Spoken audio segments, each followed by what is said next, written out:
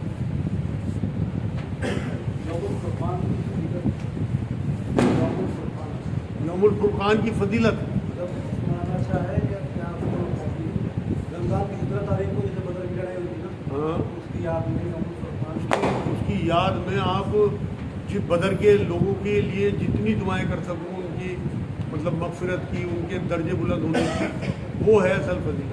منانے کا تو کوئی یا تو نبی بنا کے جاتے ہیں یا صحابہ بنا کے جاتے ہیں, نہ کبھی نہیں منایا, بلکہ ان کی قبروں پہ جاتے تھے نبی اکرم صلی اللہ علیہ وسلم. کیا سوال تھا مجھے سمجھ میں نہیں آئی. ان کا سوال یہ ہے یوم فرقان منانا, کیا ہوتا ہے؟ جنگ بدر جس دن ہوئی تھی, رمضان شریف میں جنگ بدر ہوئی تھی, اس کی یاد میں دن منانا. تو اگر نبی بنا کے جاتے نا تو پھر ہم, نبی تو جایا کرتے تھے وہاں پہ شہیدوں کی قبر پہ, تو وہ آپ وہ دعا کرو اللہ سے کہ اللہ ہمیں ان کی قبروں کو پہنچا.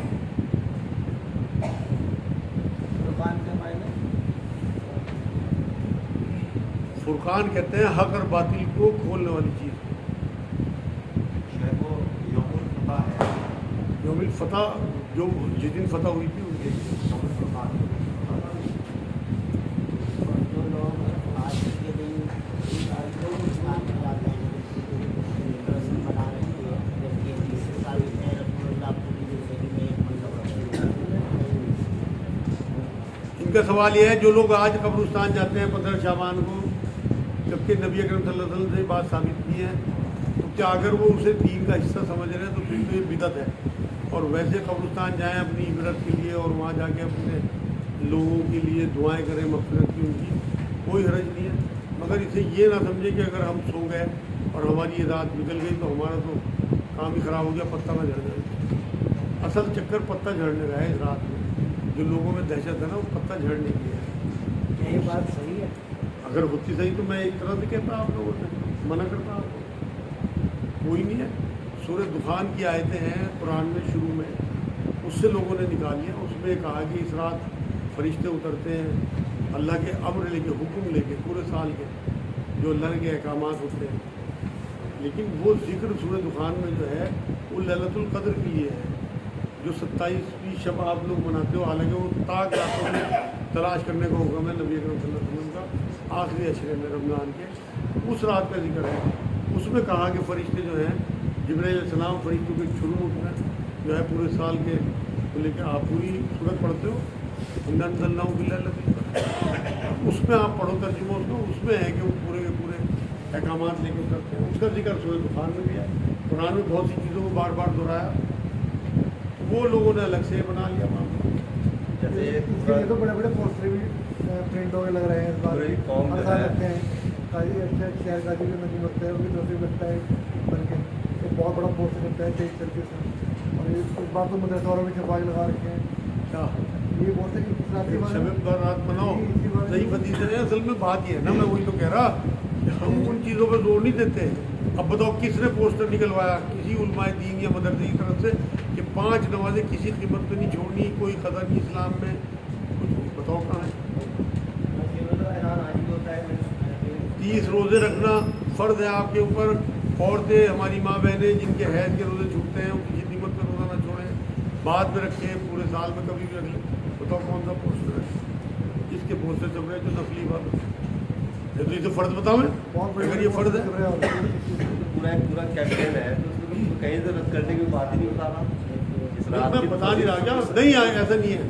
نیٹ پہ بہت سارے علماء ایسے ہیں جو آپ کو یہ حق باتیں بتائیں گے. مولانا طارق مسعود صاحب نے بتائی, مولانا طارق جگیل کی پوری تفصیل ہے اس میں, اور